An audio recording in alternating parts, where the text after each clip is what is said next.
नमस्कार दोस्तों, आप सभी का इसके स्मार्ट क्लास में बहुत बहुत स्वागत है। मैं हूं सचिन कुमार और आज की वीडियो में मैं मैथ का क्लास को आगे बढ़ाते हुए इस वीडियो में हम आपको जोड़ घटाव गुणा एवं भाग संबंधित प्रश्नों का मैं सोल्यूशन लेके आया हूं। याद रखिएगा, ये क्वेश्चन ऐसे हैं जो सीधे आपके एग्जाम में आ चुके हैं और ऐसे क्वेश्चन आपके एग्जाम में बार बार पूछे जा रहे हैं। तो याद रखिएगा, मैं आपको एक क्रम वाइज पूरा एक सीरियल वाइज आपके लिए वीडियो अपलोड कर रहा हूं। अगर आप अध्यापक भर्ती, सुपर टेट, टीईटी या किसी भी टेट का, किसी भी स्टेट का टेट का अगर आप तैयारी कर रहे हैं तो आपके लिए बहुत बड़ा हेल्प, यानी बहुत ही हेल्पफुल होने वाला है। तो वीडियो को अंत तक देखिए, क्योंकि मैं आपको इसमें विकल्प के माध्यम से सॉल्यूशन बताता हूँ। इसके अलावा आपको सॉल्यूशन भी बताऊंगा, यानी एक विकल्प का तरीका हो जाएगा कैसे आप विकल्प से आंसर निकालिए और एक आपका हो जाएगा सॉल्यूशन। तो देखिए, सबसे पहला क्वेश्चन आपका क्या है, आप क्वेश्चन देखिए कि क्वेश्चन कह रहा है कि यदि 24x है, यानी 24x, यानी ये संख्या दिया है, x का मान आपको पता करना है। यानी यदि ये संख्या है, 3 डिजिट की कोई संख्या है और 9 का गुणनफल है, यानी ये 9 से कट जाएगा पूरी तरह से, तो जहां x से एक अंक है तो x का मान क्या होगा। यानी ये जो x है इसका आपको वैल्यू निकालना है। तो ऑप्शन आपके पास 4 ऑप्शन दिए हैं। तो यानी ये कह रहा है कि मान लीजिए अगर मैं 24, मान लीजिए कोई यहाँ पे एक अंक और होता तो इसको हम 9 से भाग देंगे तो क्या आएगा। तो देखिए, ऐसे क्वेश्चन का सलूशन आप ऐसे समझिएगा, जब भी आपको क्वेश्चन सॉल्व करना है तो आपको कुछ नहीं करना है, बस आप ऐसे दिमाग लगाइए कि 24 को पहले काटिए, कितनी बार जाएगा, 9 दूनी 18, 9 3 27 2 बार जाएगा और 18 यानी 14 में से 8 कितना आएगा 6। अब यहाँ पे बताइए कितना आना चाहिए कि कट जाए 9 से, क्या 1 आएगा? नहीं, 61 जो है 9 के पहाड़े में नहीं आता। क्या 2 आएगा? बिल्कुल नहीं, क्योंकि 62 9 के पहाड़े में नहीं आता। 3 आएगा? जी बिल्कुल आएगा। 9 7 63, यानी x के स्थान पे अगर यहाँ पे 3 होता तो हमारा आंसर बिल्कुल सही होता। आप इसको ऐसे भी सॉल्व कर सकते हैं, या फिर अगर आपको 9 का विभाज्यता का नियम पता होता है, 9 के विभाज्यता का नियम है ना, डिविजिबिलिटी जो होती है, जब आपको पता होता तो आप आसानी से कर सकते हैं। जैसे कभी भी 9, चाहे वो 9 हो या फिर आपका 3 हो, इन दोनों संख्याओं से वो संख्या जरूर कट जाएगी जिनको जोड़ने पर, जिनके अंकों को जोड़ने पर पूरा का पूरा वो संख्या इनसे कट जाए, यानी इनके टेबल में आ जाए। जैसे 4 2 6, अब यहाँ पे कौन सी संख्या हो जो 9 से कट जाए। तो 4 2 6 में अगर 3 ऐड कर दें तो 9 हो जाएगा, 9 जो है 9 से कट जाएगा, है ना। तो यानी दी गई संख्याओं का जोड़ अगर 9 से कट जा रहा है तो वो संख्या 9 और 3 से पूरी तरह से विभाजित हो जाएगी। तो ये आपका एक सोल्यूशन आपका तैयार हो गया और एक कॉन्सेप्ट भी आपको पता हो गया। ठीक है, चलिए क्वेश्चन नंबर 2 पे बढ़ते हैं। और क्वेश्चन नंबर 2 कह रहा है कि किसी पूर्णांक का वर्ग करने पर, कोई पूर्णांक संख्या है, अगर उसका वर्ग करने पर इकाई के स्थान पर कौन संख्या नहीं हो सकती। तो मैं आपको इसका सोल्यूशन बता दूं। देखिए, इसका सोल्यूशन होगा, इसका सोल्यूशन जो जाएगा वो आंसर होगा 2। क्यों? कभी भी आप याद रखिएगा, ये 4 संख्याएं ऐसी हैं, 2 3 7 8, ये 4 संख्याएं ऐसी हैं जो कभी भी किसी भी पूर्ण वर्ग की संख्या का इकाई अंक नहीं होता। यानी जितने भी नंबर जो एक होल स्क्वायर है, जो एक पूर्ण वर्ग है, उनका इकाई अंक 2 3 7 8 नहीं हो सकता। मैं आपको यहाँ पे इसका आपको यहाँ पे पूरी तरह से मैं एग्जांपल भी दे देता हूँ, यानी आपको प्रूफ भी कर देता हूँ। देखिए, जैसे मान लीजिए 2 है, 2 का स्क्वायर क्या हो गया? 4 होगा। 3 है, 3 का स्क्वायर क्या होगा? 9 होगा। 4 है, 4 का स्क्वायर 16 होगा। इसी तरह 5, 5 का स्क्वायर 25 होगा। 6, 6 का स्क्वायर 36 होगा। और इसी तरह 7, 7 का स्क्वायर 49 होगा। इसी तरह आपका 8, और 8 का स्क्वायर कितना हो जाएगा? 64। 9 का स्क्वायर कितना हो जाएगा? 81। और 10 का स्क्वायर बराबर 100। अब देखिए, मैं 11 का क्यों नहीं करूँगा, क्योंकि 11 में फिर से रिपीट होगा, 1 आ रहा है तो जाहिर सी बात है बार बार रिपीट होगा 1 का जो होता है, तो इसलिए मैं 12 का आएगा रिपीट होगा। तो यहाँ पे मैंने इसमें अगर देखो तो किसी भी संख्या का, चूँकि ये होल स्क्वायर है, तो किसी भी संख्या का जो इकाई अंक होता है उसमें ये चारों अंक नहीं होंगे, 2 3 7 8। देखिए, 2 में इकाई अंक 4 है, 3 में 9 है, 4 में 6 है इकाई अंक, 5 में 5 है, 6 का 6 है, 7 का 9 है, 8 का 4 है, 9 का 1 है और 10 का 0 है। यानी ये चारों अंक किसी भी पूर्ण स्क्वायर, यानी जो पूर्ण वर्ग होता है, उसका इकाई अंक नहीं हो सकता। तो आंसर हमारा 2 3 7 8, यानी आपका 2 है। तो ऑप्शन दिया तो इसलिए आंसर 2। इन चारों में से कोई भी संख्या हो तो आपका आंसर हो जाता। चलिए, अब हम क्वेश्चन नंबर 3 की तरफ बढ़ते हैं। और क्वेश्चन नंबर 3 कह रहा है कि 7 और 13 के बीच कितनी परमेय संख्याएं होंगी। तो याद रखिएगा, हमेशा जब भी आपसे पूछे परिमेय संख्याएं, तो पहले हम बात करेंगे परिमेय संख्याएं क्या होती हैं सर। तो परिमेय संख्या कोई भी संख्या जिसको हम P/Q के फॉर्म में लिख सकते हैं, यानी अगर इस फॉर्म में, इस रूप में अगर कोई संख्या लिख सकते हैं तो वो परिमेय संख्या हो जाए। जैसे 1/2 आपका परिमेय संख्या है, आपका 2/3 आपका परिमेय संख्या है, 4/2 आपका परिमेय संख्या है। लेकिन एक कंडीशन होती है कि आपका Q is not equal to 0, यानी जो हर है उसका मान 0 नहीं होना चाहिए। यानी अगर आपका 2/0 है तो ये परिमेय संख्या नहीं है, क्योंकि हर का मान 0 आ गया। तो हर जो है 0 नहीं होना चाहिए, अर्थात Q का मान 0 नहीं होना चाहिए, तो वो परिमेय संख्या है। अब कह रहा है दो परिमेय संख्याओं के बीच कितने दो संख्याओं के बीच 7 और 13 के बीच कितनी परिमेय संख्या होंगी। तो आपको बता दें इसका आंसर हो गया अनंत।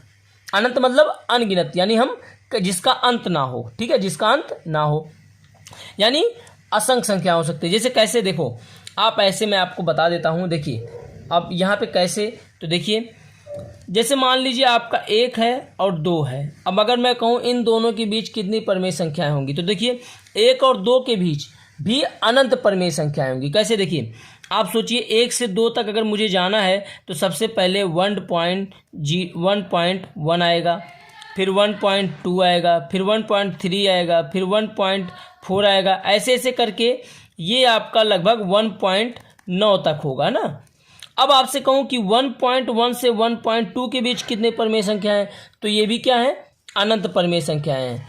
कैसे, 1.1 से 1.2 के बीच अनंत परिमेय संख्या है। कैसे, देखिए तो इसके पहले 1.01 आएगा, फिर 1.02 आएगा, फिर 1.03 आएगा, ऐसे ऐसे करके 1.09 आएगा तब जाके, यानी फिर अगर आप देखेंगे इन दोनों के बीच में, तो इन दोनों के बीच में भी अनंत परिमेय संख्या, यानी दो संख्याओं के बीच अनंत परिमेय संख्याएं होंगी। तो ये आंसर आपको पता होना चाहिए, ठीक है। यहाँ पे एक कॉन्सेप्ट आपका मैथ में पता चल गया। तो देखिए मैं जो सोल्यूशन बता रहा हूँ आपका कॉन्सेप्ट भी क्लियर होता है, आपको कोई थ्योरी नहीं पढ़नी है, तो वीडियो को अंत तक जरूर देखिएगा, ठीक है। चलिए नेक्स्ट क्वेश्चन की बात करते हैं। तो नेक्स्ट जो क्वेश्चन है वो हमारा नेक्स्ट क्वेश्चन क्या है, देखिए चलिए फोर्थ क्वेश्चन है, और फोर्थ क्वेश्चन कह रहा है कि प्रथम 35 प्राकृतिक संख्याओं का योग, यानी देखिए प्रथम 35 विषम प्राकृतिक संख्याओं का योग, ठीक है। तो ये आपका कह रहा है, तो विषम सबको पता है, विषम किसे कहते हैं, जो 2 से विभाज्य ना हो, ठीक है, 2 से विभाज्य ना हो वो हमें विषम उसे हम कहते हैं। और प्राकृतिक आपको सबको पता है कि 1 से लेके 9 तक की संख्याएं जो होती हैं वो आपकी प्राकृतिक संख्याएं होती हैं। तो ऐसे ही आपकी ये पूर्ण रूप से क्या हो जाती है, प्राकृतिक संख्या, ठीक है। अब देखिए यहाँ पे क्या होता है, तो अब यहाँ पे हम क्या करेंगे, अब देखिए लिखा है कि 35 विषम प्राकृतिक संख्याओं का योग। तो जब भी आ जाए, जब भी आपसे पूछे कि प्रथम 35 विषम प्राकृतिक संख्याओं का योग, तो इस केस में इसका आंसर होता है, इसका सोल्यूशन होता है n का स्क्वायर, यानी दी गई संख्या का स्क्वायर कर दीजिए। तो दी गई संख्या यानी n का मान कितना है, 35 है, n बराबर 35 है, तो आंसर हमारा 35 का स्क्वायर हो जाएगा, यानी बराबर क्या हो जाएगा, 35 का स्क्वायर। और 35 का स्क्वायर निकालेंगे तो आपका आंसर देखिए कैसे आएगा, 5 25 3 त्रिका 9, 5 3 15 दूनी 30, 5 2 9 3 12, 1225 आपका आंसर आ गया, यानी ये हमारा आंसर है। देखिए ये मैंने कितना इतना शॉर्ट ट्रिक से किया है ऐसा दोस्तों, इसका भी कॉन्सेप्ट मैं आपको मैथ की क्लास में पढ़ा चुका हूँ, आप प्लेलिस्ट में जाके वीडियो जरूर देख लीजिए, वहाँ मैंने आपको वर्गमूल निकालने का ट्रिक बताया है, ठीक है। तो ये आपका आंसर बहुत ही चंद सेकंडों में आ गया है। तो इसको आप एक बार फिर से वीडियो देखिएगा तो आपको समझ में आ जाएगा, ठीक है। आंसर आपका क्या हो जाएगा, ये आपका 1225।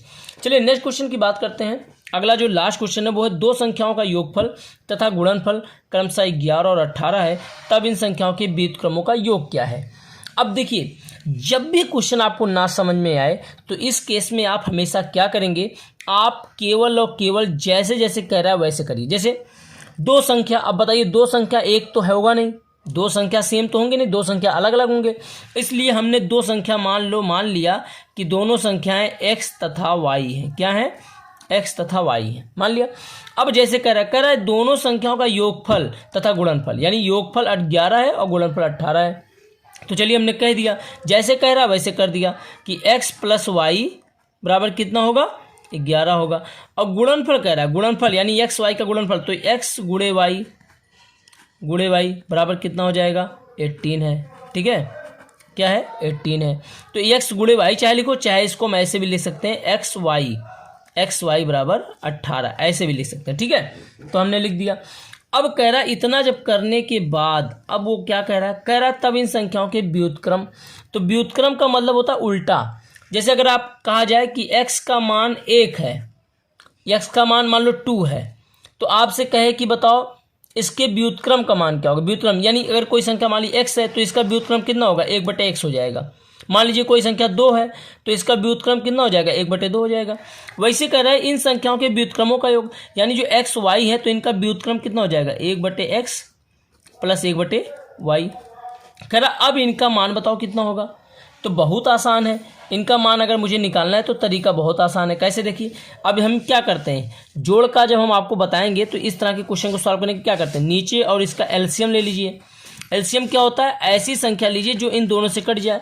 तो एक्स वाई से कौन सी संख्या कटेगी, एक्स वाई को गुणा कर दीजिए, एक्स वाई से कटेगा कौन, एक्स वाई कटेगा। तो हमने एलसीएम ले लिया, एलसीएम लिया। अब एक्स से भाग दो तो बचा वाई, एक्स कट गया, वाई बचा, तो वाई का नाम वाई, प्लस y से भाग दो बचा x, तो x से करना में x, यानी नीचे से पहले भाग दो, जितना आएगा ऊपर वाले से गुणा कर दो। अब यहाँ पे हमारे पास क्या बचा, y प्लस एक्स बटे एक्स वाई, या फिर इसको लिख सकते हैं x प्लस वाई बटे एक्स वाई। ठीक है, ऐसे लिख सकते हैं, ऐसे भी लिख सकते हैं। तो यानी x प्लस वाई का मान कितना है, x प्लस वाई का मान देखिए कितना है, यहाँ देखिए x प्लस वाई का मान 11, तो x प्लस वाई का मान 11 लिख देते हैं, और एक्स वाई का मान कितना है, 18 है, यानी यहाँ 18 लिख देते हैं। तो हमारा आंसर क्या हो गया, 11/18। यहाँ देखिए 11/18, ये हमारा आंसर हो गया। तो यानी यहाँ पे पांचों क्वेश्चन हमने आपको सोल्यूशन बता दिया है, बहुत ही आसान था। ये जो मैंने आपको तरीका बताया है ये बिल्कुल बेसिक लेवल से बताया है। और याद रखिएगा जब भी क्वेश्चन आपके एग्जाम में ऐसे पूछे, अब आपको तुक्का मारना तो क्या करेंगे, देखिए 11/18 दिया तो जाहिर सी बात जो आंसर होगा वो 11/18 में ही आएगा। यहाँ 11/2 दिया, ये गलत होगा, 2/11 दिया, ये भी गलत होगा।